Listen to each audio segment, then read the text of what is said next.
Dzire one of the most premium car है इस segment में। दूसरा, इस गाड़ी में 80 to 90 kg जो वेट है वो बढ़ा दिया है। ये है मारुति का भरोसा।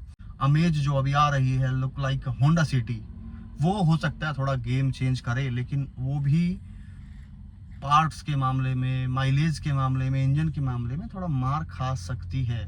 नमस्कार दोस्तों, मेरा नाम है मोहित और आज हम बात करेंगे स्विफ्ट डिजायर जो न्यू जनरेशन आई है उसके बारे में। ये वीडियो आपके लिए काफ़ी यूजफुल होगा, स्किप मत करना और छोड़ के मत जाना ताकि आप डिटेल में जान पाओ क्या सच में डिजायर 5 स्टार लेकर के आई है ग्लोबल एनकैप में या फिर नहीं।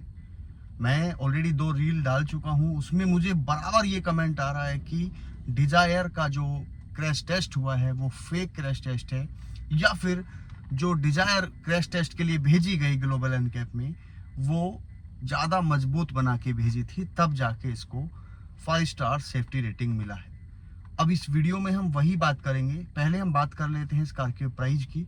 गाड़ी की कीमत शुरू होती है 6.80 लाख टू और जाता है टॉप मॉडल का प्राइस 10.14 लाख, मतलब 6,80,000 से 10,14,000 रुपये इसका एक्स शोरूम प्राइस है। अब यहाँ पे इसमें जो वेरिएंट्स आते हैं VXI, ZXI, ZXI plus, manual भी आता है और AMT भी आता है। ये सब इंजन ऑप्शन की हम बाद में बात करेंगे। सबसे पहले हम बात करते हैं कार के लुक के बारे में। देखिए, सेगमेंट में जो गाड़ी है ना आज के टाइम में, डिजायर सबसे प्रीमियम गाड़ी है। इस वीडियो में मैं आपको ऐसी ऐसी बातें बताऊंगा कि अगर आपका दूसरी गाड़ी खरीदने का मन होगा ना तो भी आप एक बार डिजायर को जरूर देखेंगे। रीजन भी बताऊंगा क्यों। तो सबसे पहले लुक की हम बात करेंगे। आप बात करें ओरा की या फिर टिगोर या फिर आने वाली होंडा अमेज के बारे में, आज के टाइम में सबसे प्रीमियम फ्रंट से, रियर से, साइड से या फिर इंटीरियर से Dzire one of the most premium car है इस सेगमेंट में। रीजंस ये है कि जैसे आपने स्विफ्ट देखा होगा, पहले इनका एक टिपिकल डिजाइन था कि स्विफ्ट और स्विफ्ट डिजायर में कोई अंतर हमें नजर नहीं आता था, लेकिन आज ऐसा है। स्विफ्ट से बिल्कुल अलग दिखती है ये जो न्यू जनरेशन डिजायर है। आप हेडलाइट्स की बात करें या फिर इसके जो रियर टेल लाइट्स हैं उनकी बात करें, इवन इंटीरियर भी अलग दिखता है उसके मुकाबले। अब सेफ्टी का बड़ा मुद्दा आ जाता है। जब से डिजायर ने 5 स्टार स्कोर किया है तो पूरे इंडिया में हाहाकार मचा हुआ है कि यार ये कैसे पॉसिबल है।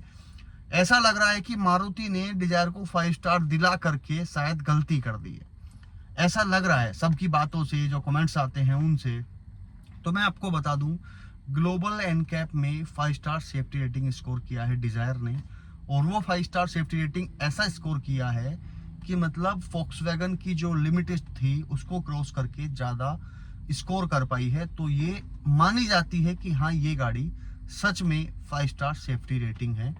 अब ग्लोबल एनकैप का सीधा कहना ये है, जैसा कि मैंने सुना, 1-2 वीडियो मैंने देखा, कि जब तक आप स्पॉन्सर नहीं करोगे ग्लोबल एनकैप को अपनी गाड़ी के लिए तो आप 5 स्टार ला ही नहीं सकते, भले ही आपकी गाड़ी डिजर्व क्यों ना करती हो।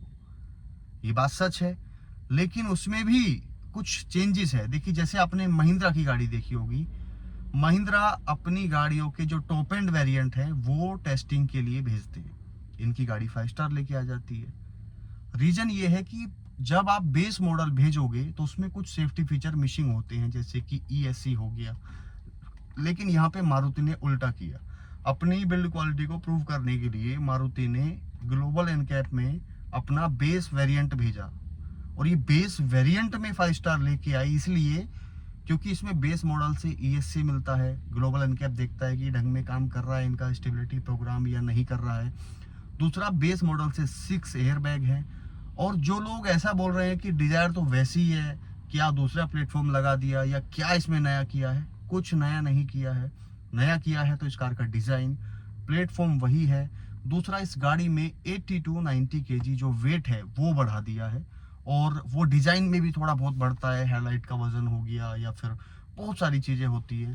पहले छोटा सा डिस्प्ले आता था, उसमें भी 800-900 ग्राम बढ़ गया, लेकिन स्ट्रेंथ को लेके इसका जो वजन है वो बढ़ा है, और यहाँ पे एक मतलब 100 kg लगभग बढ़ा दिया इन्होंने। इतना बढ़ने से फर्क वाकई पड़ जाता है। दूसरा, जब गाड़ी टेस्ट होती है तो उस गाड़ी में 4 लोग पीछे नहीं बिठाए जाते हैं, मतलब 2 आगे 2 पीछे ऐसे नहीं बिठाए जाते। 2 एडल्ट होते हैं, पीछे एक 18 मंथ का जो चाइल्ड डमी होता है वो होता है, दूसरा 3 ईयर का जो चाइल्ड डमी होता है वो होता है विद चाइल्ड सीट। उसका जो टेस्ट किया जाता है उसमें देखते हैं उन डमी में पूरे सेंसर्स लगे रहते हैं, जो एडल्ट्स हैं वो भी, चाइल्ड डमी जो उसमें भी, वहाँ पे देखते हैं कहाँ पे हाई इम्पैक्ट पड़ा है।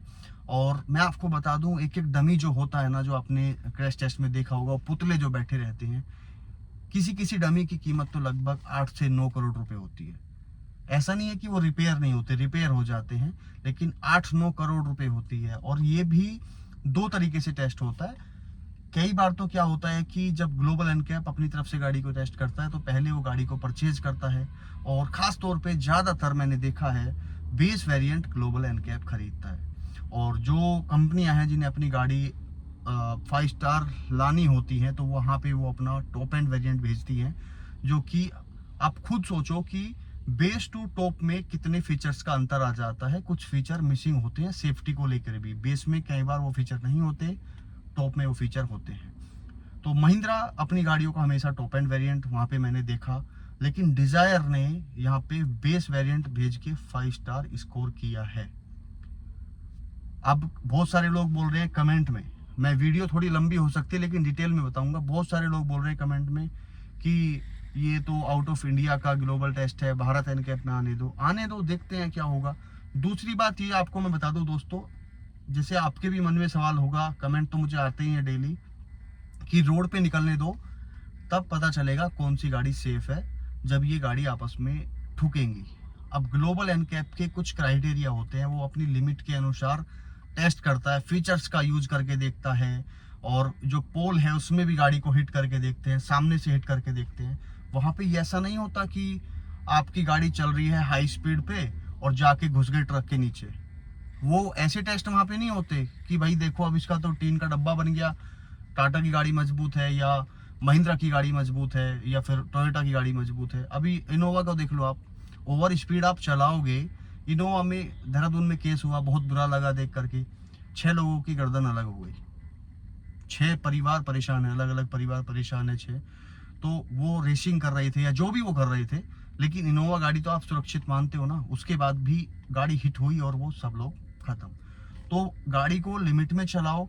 एंड एक चीज मैं आपको बता दूं, जो 2022 का रिकॉर्ड है, जो ट्रांसपोर्ट जो मिनिस्ट्री है उनका जो रिकॉर्ड है उन्होंने जो जारी किया, उसमें दिखाया गया कि 4,61,000 टोटल एक्सीडेंट हुए हैं, जिनमें 60% जो डेथ वाले सीन हैं वो हुए हैं हाईवे के ऊपर, पहाड़ों में, गलियों में, सिटी में।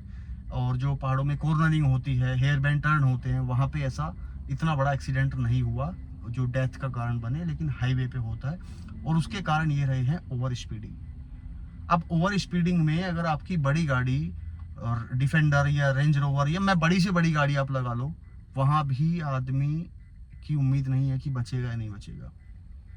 अच्छी अच्छी गाड़ी के फरकच्चे उड़ जाते हैं। तो दोस्तों ऐसे टेस्ट नहीं होता, उसकी एक लिमिट होती है। और 2 तरीके मैंने आपको बता दिए हैं, या तो ग्लोबल एनकैप खुद गाड़ी खरीद के टेस्ट करता है या फिर कंपनी स्पॉन्सर करके 5 स्टार लेके आती है। लेकिन यहाँ पे मुद्दा ये है सेफ्टी का कि डिजायर को बेस मॉडल भेज के टेस्ट कराया गया। बेस मॉडल में लिमिटेड वाले फीचर होते हैं, 6 एयरबैग है, ESC है, ABS, CBD, ट्रैक्शन और ब्रेक असिस्ट, इन सब पे 5 स्टार लेके आई है। लेकिन लोग फिर भी यहाँ पे शक कर रहे हैं कि यार मारुति जो है इसने तो पैसे दे के कर लिया, मजबूत गाड़ी भेज के टेस्ट करा लिया, फेक, इतना तक बोल रहे हैं कि फेक क्रैश टेस्ट हुआ है। तो अगर आप डिजायर लेने का मन बना रहे हो, आंख बंद करके गाड़ी उठा लो, गाड़ी में वाकई में ही थोड़ा दम है, तभी 5 स्टार लेके आई है। हम उम्मीद कर रहे थे कि ब्रेजा आएगी, लेकिन ब्रेजा से पहले डिजायर आ गई। तो सेफ्टी की बात को यहीं पे क्लोज करके अब बात करते हैं हम गाड़ी के सेगमेंट के हिसाब से क्यों विनर है आज के टाइम में डिजायर। देखिए ओरा की मैं बात करूं, अभी तक मैं ओरा को सबसे प्रीमियम गाड़ी मानता था इस सेगमेंट में, लेकिन ओरा में CNG पेट्रोल दोनों इंजन आते थे और टैक्सी में बहुत ज़्यादा निकलती थी, और सर्विस भी अच्छी है हुंडई की, fit and finish, features all are good, ठीक है। डिजायर क्या है, टोटल टैक्सी पे डिपेंड थी, बेसिक लगती थी, वहाँ पे सेफ्टी का भी ख्याल था उस टाइम पे, तो लोग उतना पसंद नहीं करते थे, लेकिन बिकती थी फिर भी सबसे ज़्यादा। ये देखो कितना कमाल की बात है, ये है मारुति का भरोसा। टाटा टिगोर पे आ जाते हैं, I am already Tigor user, तो उसके बारे में मैं बेहतर जानता हूँ। टिगोर नो डाउट ड्राइविंग में बहुत अच्छी गाड़ी है, लेकिन आज के टाइम में अगर सेगमेंट में देखा जाए तो टाटा टिगोर सबसे पीछे है। डिजायर, ओरा, अमेज और टिगोर, इन सब में टाटा टिगोर सबसे पीछे है। हालांकि पेट्रोल में भी आती है, सीएनजी में आती है, आगे है तो कहाँ, बूट स्पेस में। ट्विन सिलेंडर आता है उसमें, जिसमें आपको बूट थोड़ा ज्यादा मिल जाता है। टाटा टिगोर बिका करती थी बिल्ड क्वालिटी के दम पे, क्योंकि इसमें मिलता था आपको 4 स्टार सेफ्टी रेटिंग।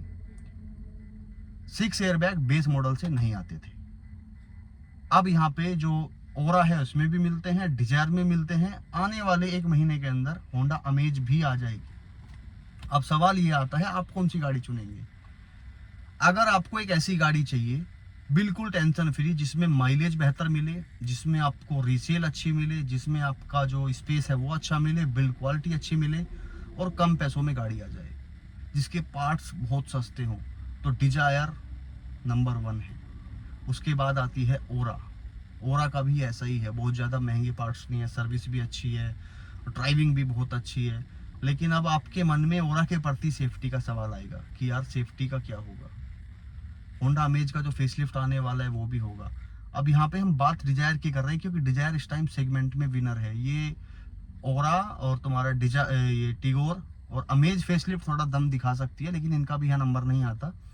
अब सवाल ये आता है कि इंजन जो इसमें मिलता है 1 लीटर का 3 सिलेंडर, 1.2 लीटर का 3 सिलेंडर इंजन, जो पावर देता है 80 bhp, साथ में 110 या 11 Nm का टॉर्क। ये 3 सिलेंडर इंजन है। क्या इसमें पावर कम हो गई है, वाइब्रेशन बढ़ गए हैं? तो हाँ दोस्तों, पावर भी कम हुई है, वाइब्रेशन भी बढ़ गया है, थोड़ी सी आवाज़ भी बढ़ गई है, लेकिन वो गाड़ी के सब बाहर का खेल है। अगर आप इस गाड़ी को चलाओगे, पुरानी डिजायर या स्विफ्ट को, और इसको चलाओगे, उतना अंतर आपको ड्राइविंग में फील नहीं होगा। देखने में, सुनने में लग सकता है कि सिलेंडर कम हो गया यार। वाइब्रेशन की बात करें, 19-20 का फर्क पड़ा है, लेकिन एक आदत हो जाएगी। ऐसा नहीं है कि डेक्सोन या फिर टिगोर की तरह बहुत ज़्यादा आवाज़ कर रहा है, ऐसा नहीं करेगा। एकदम फन टू ड्राइव इंजन है। अब माइलेज की बात करें तो मैं हैप में हूँ इस बात को लेके कि डिजायर में, पेट्रोल में भाई साहब, कंपनी ने माइलेज क्लेम किया है 24.7, यानी 25 kmpl। 1 लीटर पेट्रोल के अंदर ये गाड़ी चलेगी 25 किलोमीटर। और सीएनजी की बात करूं तो 33 किलोमीटर चलेगी 1 किलो सीएनजी में। अब यहाँ पे सारी चीजें एक साथ अगर किसी को मिल जाएगी तो क्या वो दूसरी गाड़ी लेगा? इनकी हालत देखने के बाद, टिगोर, ओरा और डिजायर देखने के बाद, होंडा ने डीलरशिप से सीएनजी देना शुरू कर दिया। सिर्फ इनकी सेल को देख करके, इनके जो फिगर्स को देख करके होंडा ने मजबूर हो गया, वो अपनी अमेज में 75,000 लगा के सीएनजी देना शुरू कर दिया। और जो नई अमेज आएगी उसमें भी शायद ऐसा हो सकता है। अब जब बंदा गाड़ी खरीदता है तो उसके मन में 4 सवाल हमेशा आते हैं। कितने की गाड़ी है, कितना माइलेज देगी, कितने की बिक सकती है फ्यूचर में, और ड्राइविंग कैसी है। अब ये बंदा देखता है सबसे पहले। स्पेस वगैरह तो डिजायर में सबसे अच्छा मिलता है। अब मेन चीज दोस्तों मैं आपको बता दूं कि अगर आपका बजट 7 से 10 लाख रुपए है तो आप कौन सी गाड़ी चुनेंगे? अब तो दूसरा ऑप्शन ही नहीं बचता। लुक एक पर्सनल चॉइस है। हो सकता है किसी को ओरा बहुत पसंद हो सकता है टिगोर बहुत लोगों को पसंद है, अमेज जो अभी आ रही है लुक लाइक होंडा सिटी, वो हो सकता है थोड़ा गेम चेंज करे, लेकिन वो भी पार्ट्स के मामले में, माइलेज के मामले में, इंजन के मामले में थोड़ा मार खा सकती है। क्योंकि एलिवेट को जिस हिसाब से लॉन्च किया था, ऐसा कर देंगे वैसा कर देंगे, भाई सेगमेंट के हिसाब से कुछ नहीं कर पाई वो। तो होंडा अमेज का भी हम नहीं कह सकते, लेकिन वो थोड़ी गाड़ी प्रीमियम दिखती है, पुराने वाली भी इनके मुकाबले, और जो नई है वो उससे भी ज़्यादा प्रीमियम दिख सकती है। सबसे बढ़िया गाड़ी आप आंख बंद करके उठा लो, डिजायर। बेस मॉडल में आपको लगभग सारी चीज़ें मिल जाती हैं आपके यूजफुल। मारुति फीचर्स पे ज़्यादा विश्वास नहीं रखती। मारुति ने इंडियन लोगों को पहचाना कि उनको क्या चाहिए। उनको माइलेज चाहिए, दे देते हैं। उनको स्पेस चाहिए, दे देते हैं। उनको पार्ट सस्ते चाहिए, दे देते हैं। गुड लुकिंग कार की इच्छा है इनकी, चलो बना देते हैं। सेफ्टी की इच्छा सभी की थी कि मारुति थोड़ा अपना सेफ्टी सुधार ले, लो सुधार दी। अब लोग शक कर रहे हैं इस बात पे कि ये जो है ना फेक सेफ्टी रेटिंग है, ये एकदम ट्रू नहीं है। ऐसा कि भैया आपने सेफ्टी रेटिंग तो पैसे देके खरीदी है, तो ऐसा नहीं है। सेफ गाड़ी बनाई है, स्पेशियस है। तो डियर फ्रेंड्स, माइलेज अच्छा मिल जाएगा। और अभी ये सवाल आ रहा होगा कि आपके मन में, हमने ये डिजायर खरीद ली, क्या टैक्सी में आएगी? भाई साहब पक्का आएगी। आज नहीं तो 1 साल बाद, 1.5 साल बाद, 2 साल बाद 100% ये गाड़ी टैक्सी में आएगी। अभी तो नहीं आने वाली, लेकिन पक्का टैक्सी में आएगी। और इस सेगमेंट में आप अमेज देख लो, टैक्सी में आती है, ओरा आती है, लोग टिगोर भी चला रहे हैं टैक्सी में, इलेक्ट्रिक वाली जो आती है वो भी चला रहे हैं। तो ये भी आएगी ही आएगी। लेकिन आपकी फैमिली के लिए कौन सी कार बेस्ट है आप देख लो। बाकी मेरा मानना तो ये है कि अगर आज के टाइम में आपको गाड़ी चुननी है तो डिजायर उठा लो। लोगों के कहने में मत जाओ कि यार वो झूठा सेफ्टी रेटिंग है, ऐसा वैसा, ऐसा कुछ नहीं है भाई। वो एकदम सर्टिफाइड है और ग्लोबल एनकैप बहुत बड़ी संस्था है जिसने इसको सर्टिफिकेट दिया है इस चीज़ का। तो आंख बंद करके डिजायर उठा लो आप। प्राइस भी बहुत अच्छा दिया है, लेकिन हाँ एक चीज़ का प्रॉब्लम हो सकता है, इसका जो AMT ट्रांसमिशन है वो मत लेना। अगर आपकी मजबूरी है, आप बम्पर टू बम्पर ट्रैफिक में गाड़ी चलाते हो तो उठा लेना, नहीं तो इसका आप जो AMT ट्रांसमिशन है वो मत लेना, वो उसका फीडबैक उतना अच्छा नहीं है। बाकी आप कमेंट करके बताओ, जब आप फैमिली के लिए एक अच्छी गाड़ी ढूंढते हो तो क्या क्या चीज़ें आप देखना पसंद करोगे। आपके लिए माइलेज ज़रूरी है, रीसेल ज़रूरी है, या फिर आपके लिए स्पेस ज़रूरी है, क्या क्या चीज़ें आपके लिए ज़रूरी है कमेंट में ज़रूर बताना। लेकिन अगर आपको एक सेफ और अच्छी फीचर वाली और हैवी गाड़ी चाहिए तो इस टाइम पे बचती है आपकी ये तुम्हारा डिजायर और टाटा टिगोर, इनमें से कोई सी उठा लो। और एक आपको एवरेज गाड़ी चाहिए तो हुंडई ओरा भी है। और अगर आप रुक सकते हो तो मैं आपको सलाह दूंगा, आप कुछ दिन और रुक जाइए, 1 महीना या 2 महीना, जनवरी तक तो कोई गाड़ी मत ही लेना, क्योंकि 2024 की फिर 2025 लग जाएगा, मत लेना।